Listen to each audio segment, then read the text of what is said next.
Cram and Peter Elliott. They'll be looking not to get boxed, so it may be a fairly quick start for them.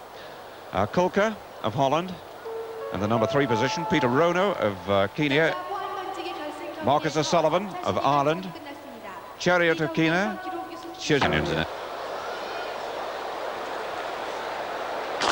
The Olympic final men's 1500 metres underway, and the two Britons on the inside making sure they're not boxed. Push up in front. They wouldn't like that draw, I don't think. Leaf are going very wide there. Marcus O'Sullivan up with them, and it's O'Sullivan now who settles in front, but Alifa wants to take it on. He's moved up to Cram's shoulder, and Elliott in 4th place.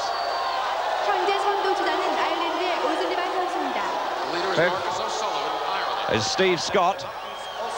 Right on the inside is Kulka. Harold just behind him. Coming up with 3 laps to go.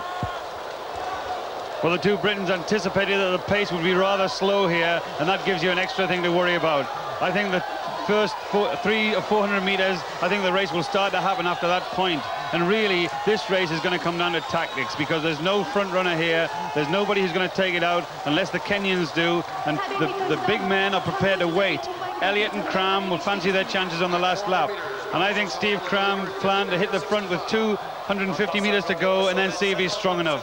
He doesn't know, and we don't know, but I think the Britons could figure very largely in this race.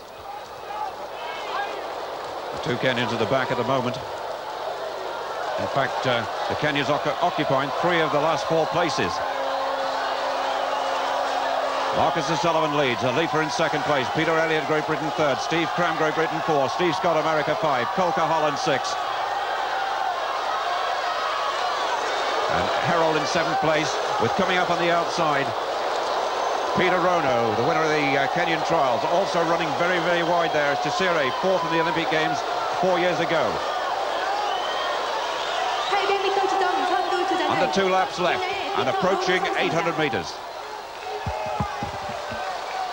Well, the more under 2 minutes they can be at this point, the happier the two Britons will be, because they're used to running fast races. 2 minutes and 3.31 of a second, that's almost enough. I think the race will begin to boil now, and I think the two Britons have got as good a chance here. And look at Steve Scott following Cram. He's tracked him every inch of the way. That's his tactics. The Kenyans 1 and 2, and now Jeff Atkinson, the American number 1, in their trials comes through. The leader, Peter Rono. Atkinson in 2nd place. Cram's followed all the lead all the time. The other Kenyan up there is Chisire, and right at the back is Chariot. And Steve Scott's pulled out. Peter Elliott is boxed as they come to the bell. Still Rono leading. Atkinson in 2nd place. Peter Elliott goes 3rd. Cram 4. And Steve Scott couldn't find his way through, and Harold is right there too, the East German danger.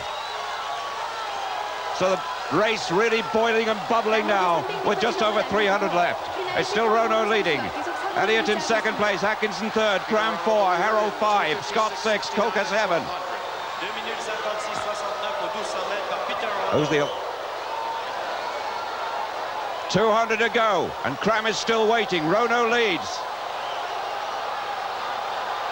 Peter Elliott 2nd. What's Cram got?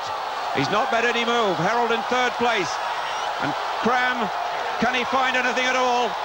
Chariot's making an effort, but it's Rono in front, and are they going to catch him? Harold comes through on the inside, and here comes Cram with a late run. It's Elliott! Elliott chasing Rono, but he can't get there. Rono wins, Elliott 2nd. Harold 3rd, Cram 4. Britain's 2 places in the first 4, but not the gold. And what a run that was by yet another good Kenyan. They're really finding him, and this is a new one as well. Peter Rono, a famous name, 21 years old, has come through to take Olympic gold on his first major international appearance.